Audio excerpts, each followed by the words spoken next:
जितिया व्रत अपने संतान के लिए रखा जाता है। धार्मिक मान्यता है कि जितिया व्रत को रखने से संतान दीर्घायु, तेजस्वी और मेधावी होती है। धार्मिक ग्रंथों और लोक मान्यताओं के अनुसार जितिया करने वाली महिला के संतान की रक्षा स्वयं भगवान श्री कृष्ण करते हैं। जितिया व्रत में जीमूतवाहन भगवान की पूजा की जाती है। इस दिन प्रदोष काल में पूजा करना शुभ माना जाता है। इस व्रत में महिलाएं अन्न जल का त्याग कर संतान की दीर्घायु, आरोग्य और सुखमय जीवन की कामना के लिए व्रत रखती हैं। जितिया व्रत के दौरान महिलाएं चील और सियार की कथा सुनती हैं। इस कथा के अनुसार एक नगर में एक पीपल के पेड़ पर एक चील और पेड़ के नीचे एक सियारिन रहती थी। एक बार कुछ महिलाओं को देखकर दोनों ने जितिया व्रत किया।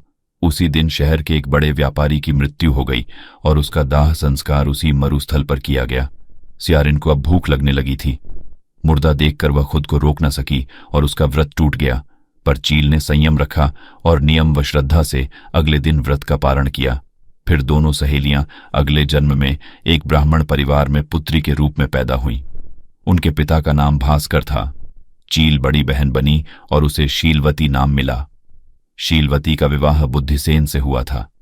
सियारन का जन्म छोटी बहन के रूप में हुआ था और उसका नाम कपूरावती था।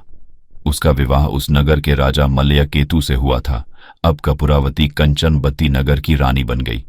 भगवान जीमूतवाहन के आशीर्वाद से शीलवती के 7 पुत्र पैदा हुए, लेकिन कपूरावती के सभी बच्चे जन्म के तुरंत बाद मर गए। कुछ समय बाद शीलवती के 7 पुत्र बड़े हो गए। वे सभी राज दरबार में काम करने लगे। जब कपूरावती ने उसे देखा तो उसे ईर्ष्या होने लगी। उसने राजा से कहकर शीलवती के 7 पुत्र के सिर काटने का आदेश दिया।